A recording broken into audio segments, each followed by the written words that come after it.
Communique du Conseil des ministres du mercredi 23 octobre 2024. Le chef de l'État, son Excellence, M. Bassirou Diomaye Faye a présidé, ce mercredi 23 octobre 2024, la réunion hebdomadaire du Conseil des ministres, au Palais de la République. À l'entame de sa communication, le président de la République a remercié les populations des régions de Kédougou et de Tambacounda pour l'accueil chaleureux qu'elles lui ont réservé à l'occasion de sa visite de travail de 48 heures. Il a félicité les ministres des Forces armées, de l'Intérieur et de la Sécurité publique, de l'Énergie, du Pétrole et des Mines, de l'Environnement et de la Transition écologique, les gouverneurs, préfets et sous-préfets, les présidents de conseils départemental, les maires et l'ensemble des forces de défense et de sécurité pour la bonne préparation et le déroulement satisfaisant de la tournée. Il a salué les efforts déployés pour assurer la sécurisation des personnes et des biens, mais également l'application effective sur le terrain de la nouvelle réglementation portant suspension des activités minières à 500 mètres des berges de la Falémé.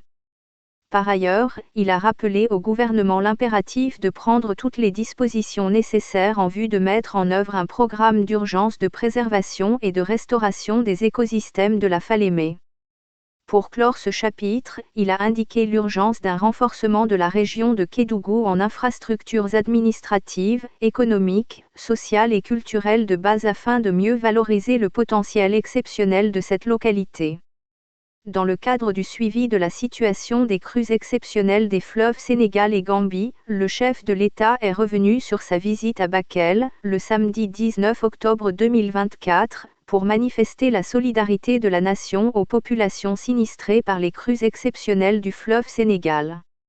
Il a demandé au gouvernement, dans l'immédiat, de mettre en œuvre un programme consolidé de résilience et de solidarité dont la phase d'urgence est dotée d'une enveloppe de 8, souriant avec lunettes de soleil milliards de FCFA pour apporter une assistance rapide et efficace aux populations sinistrées et déplacées des localités touchées, en particulier dans les départements de Bakel, Podé, Dagana, Matan et Kénol.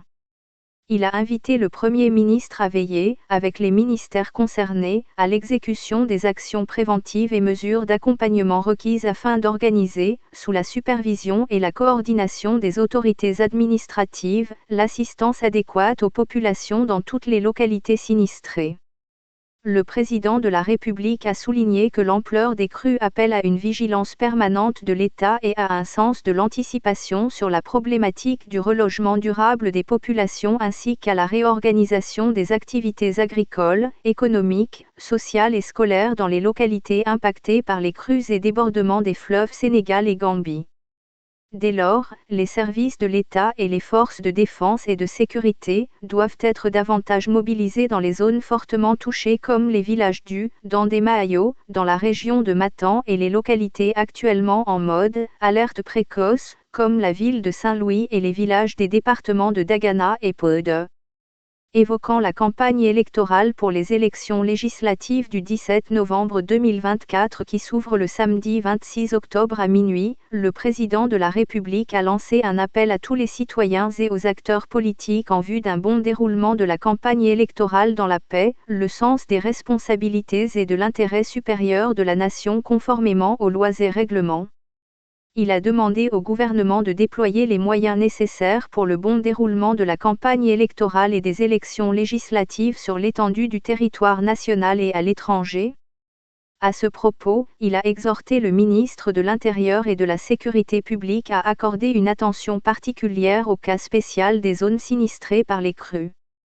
Abordant les préparatifs des Jeux olympiques de la jeunesse Dakar 2026, le chef de l'État a invité le Premier ministre à prendre toutes les dispositions en vue de l'accomplissement par tous les ministères et autres secteurs concernés des diligences attendues de la partie sénégalaise en termes de réalisation d'infrastructures sportives, routières, ferroviaires, touristiques et logistiques de qualité. Le président de la République a rappelé au gouvernement la nécessité d'une bonne maîtrise du budget de l'organisation et d'un suivi permanent de l'agenda de réception des infrastructures découlant du cahier de charges validé avec le CIO.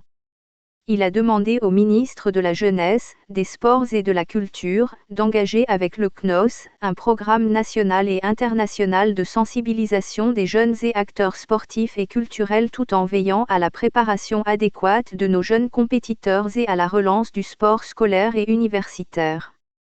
Il a aussi souligné l'impératif d'améliorer le cadre de vie dans les communes et sites d'accueil des compétitions des JOJ.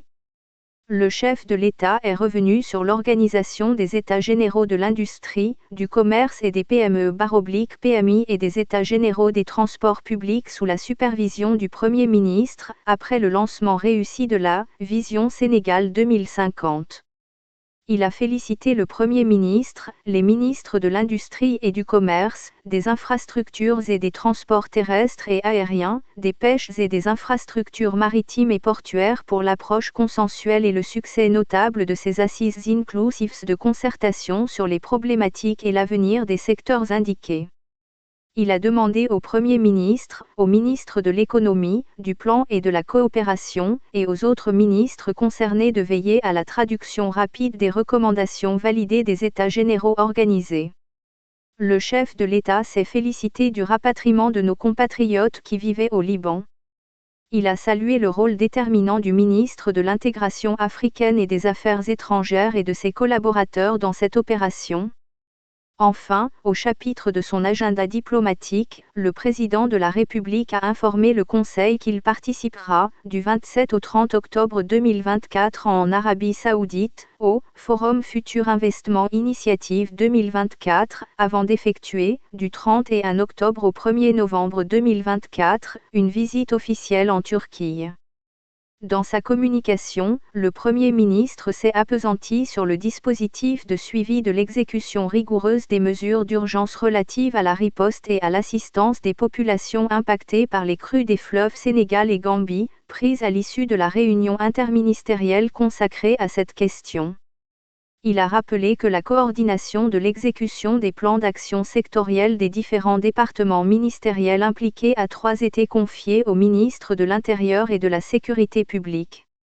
À cet égard, il a relevé l'impérieuse nécessité de prendre en charge les préoccupations exprimées par les populations et de lui faire la situation quotidienne en vue de la prise de mesures correctives ou complémentaires le cas échéant. Le Premier ministre a ensuite porté à la connaissance du Conseil l'état d'avancement satisfaisant des travaux du comité de commémoration du 80e anniversaire du massacre des tirailleurs sénégalais à Tiaroua, le 1er décembre 1944, présidé par le professeur Mamadou Diouf. Les travaux de recherche par l'exploitation des sources primaires et secondaires des archives existantes sont bien avancés pour rétablir la vérité historique sur ce tragique événement. Ils seront complétés par une prochaine mission en France pour approfondir la collecte documentaire. Concernant le programme de commémoration, une démarche inclusive a été adoptée avec l'implication active des collectivités et des acteurs culturels nationaux ainsi que des autres pays africains d'origine des tirailleurs. Au titre des communications des ministres, le ministre de l'Intégration africaine et des Affaires étrangères a fait une communication sur la situation internationale. Le ministre de l'Intérieur et de la Sécurité publique a fait une communication relative aux inondations suite au débordement des eaux des fleuves Sénégal et Gambie. Le ministre de l'Hydraulique et de l'Assainissement a fait le point de la situation hebdomadaire de la gestion des inondations. Le Soleil-Bas Digital. Présidence de la République du Sénégal. Primature du Sénégal.